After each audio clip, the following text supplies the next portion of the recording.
Good day, YouTubers. Well, this was a shot that I had done earlier, and as I've been doing so much lately, I wanted to go through and redo it. And I have to confess that I have cheated you, my audience, because the entire initial step of doing the pencil test, I didn't have the screencast running. So what you're getting today is a hearty dose of speed painted ink and paint. So I don't know if there's a ton to say. This might be one of those cases where just posting the speed paint without much commentary would be okay. Here what I was doing was using the polyline tool. It definitely makes the stuff like that a lot easier. And one nice thing about the polyline tool in Krita is that you can click your middle mouse button and zoom and pan around while you're in the middle of creating the polyline. So if you're finding you don't have quite enough screen real estate, you can tweak to taste. So this shot didn't have a ton of keys.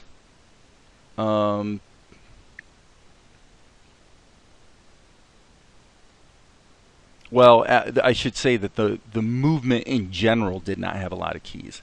There's actually a ton of keys, as you can see right there, but most of them are duplicates where I simply moved the guy a little bit because we wanted to get the effect of him trembling because he's kind of scared.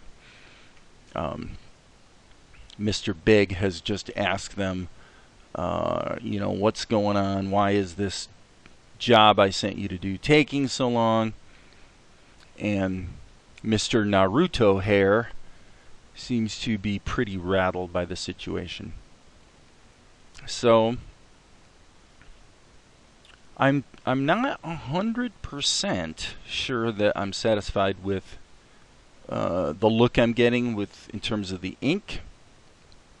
It seems a little bit bold. It's in the zone. It's in the zone of acceptability, but it's a little bit bold. I expect what I'm going to do is the next couple days I'm probably not going to as soon as I say this I'll turn around and do it, but I was going to say I probably will not post another speed paint or another shot from this anime, but rather what I might do is just take a couple days and look at some reference material and maybe like copy a shot from another anime like Food Wars or something, just to see how closely I can match the visual aesthetic. That's just something I'm thinking about. I'm kind of getting it here in the eyes. I'm allowing the lines to have a little more delicacy to them, and then I'm using the color in the paint to go ahead and close the shapes so that the fill operations work well. But so you can see, I also added the effect. Now there, it was really crazy how it looked right until I flipped it, and I realized his eye was completely lopsided. But as if you've been following me for a while, you know that I am prone to do that. I blame it on dyslexia, but it's a common thing, for artists to, you really do need to flip things. So here I was just looking for a couple reference shots so that I can get the color scheme exactly as it's supposed to be, and I suspect here we're probably ready to start painting. I'm just looking right now at how long this thing is in total. Surprisingly long, actually. Yeah, it's about 16 minutes for the whole speed paint. Oh, I know why. I think this whole session was Ninja 2, and then I came back and I can't remember if it was today or yesterday. It's all a blur now, but went back and took care of Ninja 1. Now, it appears to me, unless I'm incorrect and seeing something wrong, it appears to me that the screen has gone black. I want you to know, friends, that I have absolutely no idea why. So I'm going to pause this recording and try to figure that out. Okay, we're back in business. In fact, it probably appears that I have actually traveled through time since the video probably picked up again before I started talking. And that's because I actually had to cut the speed paint video, take a little piece out of it, and drag it around in Reaper. So in case you're wondering, gee Dave, how do you do these voice overs over the top of your video? You know, I would like to do it in HitFilm Express, but it turns out you can't. Turns out you can't. You can't do live recording into HitFilm Express. Kind of a major deficiency, but that's okay. So I just pre-rendered the speeded up video and dragged it into Reaper. I've been using Reaper for, gosh, at least 8 years, pushing 10. And frankly, using the version that I've always used.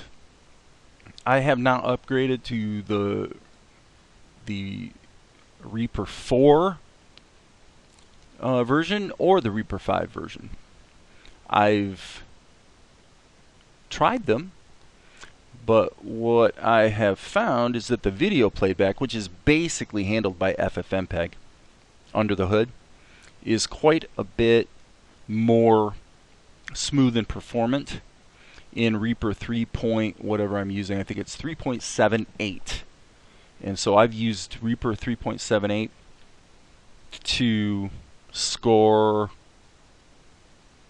let's see, 1, 2, 3, 4, at least 5. Well, I did Out of Time with Reaper, I remember that. So at least 6 movies I've scored with Reaper, and it's been good, you know, for a virtual orchestra.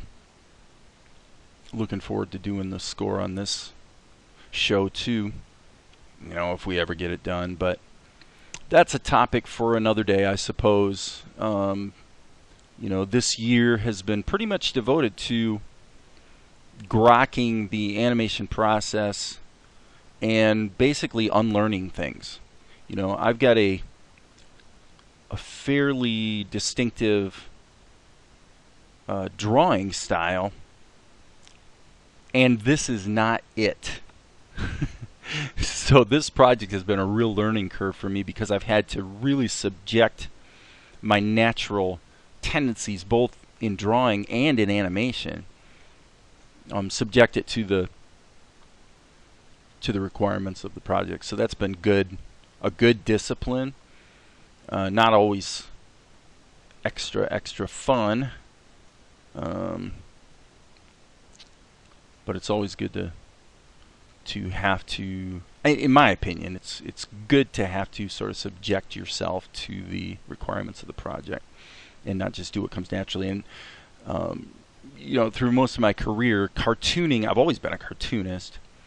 I'm kind of known for creating custom greeting cards for people on birthdays and things like that, and they're usually pretty funny and stuff. But I really haven't done much cartooning, and certainly no two-dimensional animation in the past. I've always enjoyed it and wanted to do it, and it was only this year that it seemed like the time was right to sort of stop everything and give this some attention and see, hey, you know, is this something I can do? Can this work? And it's definitely been a big learning curve. As some of you guys know, I was pretty much married to, well, initially Blender grease pencil.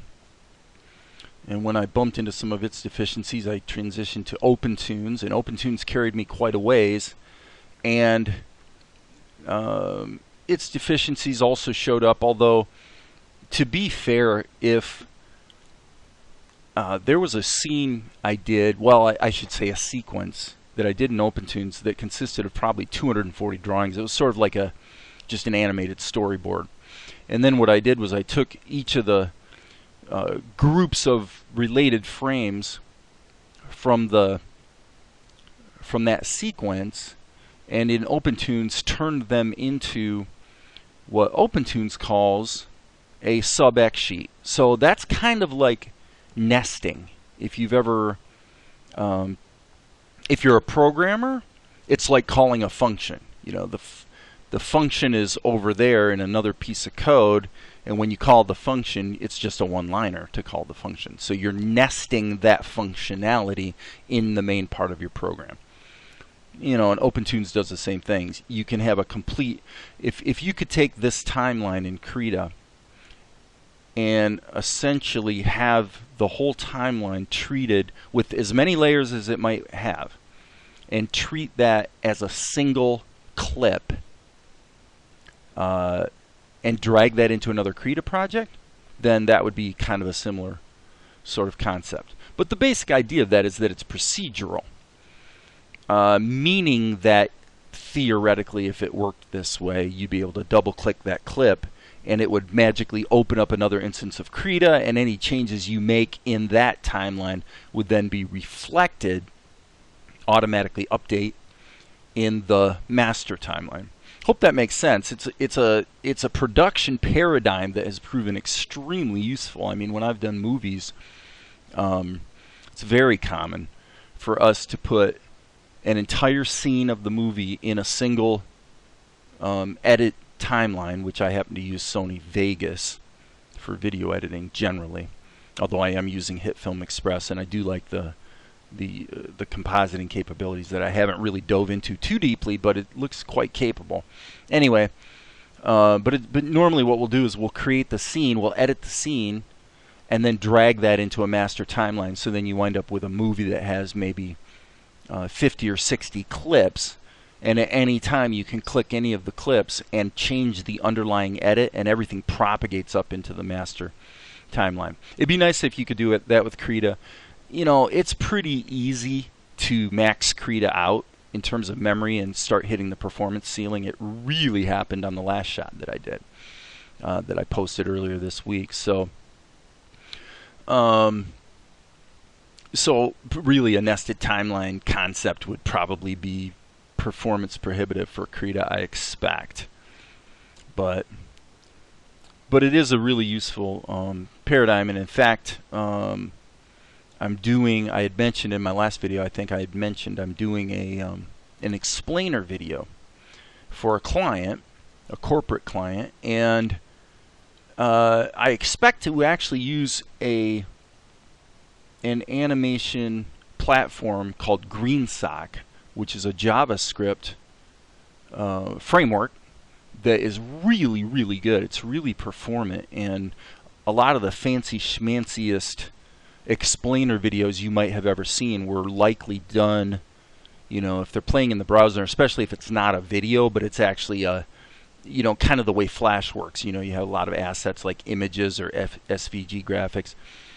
And so what's playing in the browser is actually an assemblage of these items that have been animated, as opposed to baking it all down into a video and just playing a video off YouTube or whatever. So, but GreenSock has some really cool capabilities for exactly what I'm talking about, where you can take your complex animation, which this one's about 1.5 minutes.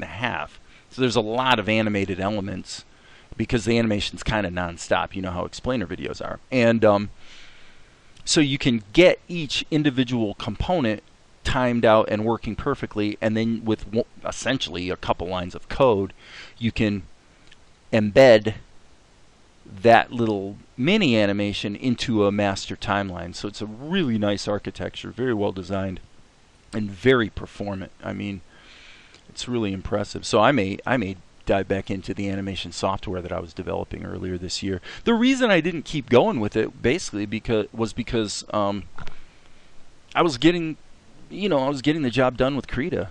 You know, that was when I transitioned from OpenTunes to Krita. I spent a little bit of time doing some development, which was essentially a drawing program and drawing basically pencils and inks in the browser. So it could be theoretically a cloud-based application for doing animation, and using the GreenSock framework, building on the hard work of those guys in terms of the code they've written in order to fill out some of the functionality, might definitely be something worth looking at doing just for fun, really, because I do enjoy programming quite a lot. So yeah, when I'm not programming, I'm composing music, and when I'm not composing music, I'm making animations, and when I'm not making animations, I'm working for corporate clients doing a lot of web development, blah blah blah. Um, but yeah, it's kind of fun because this explainer video is really the first official animation project I've ever done for a client. And so I'm looking forward to that. So looks like we're pretty close to the end here. Hope I haven't bored you talking about my life and my shtick, but I believe here at the end I ran the scene. I went ahead and just ran it 3 times in a row. You can see what the final result looks like. Yep, there it is.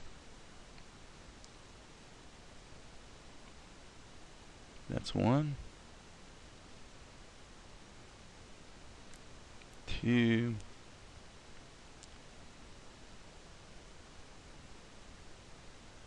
the end.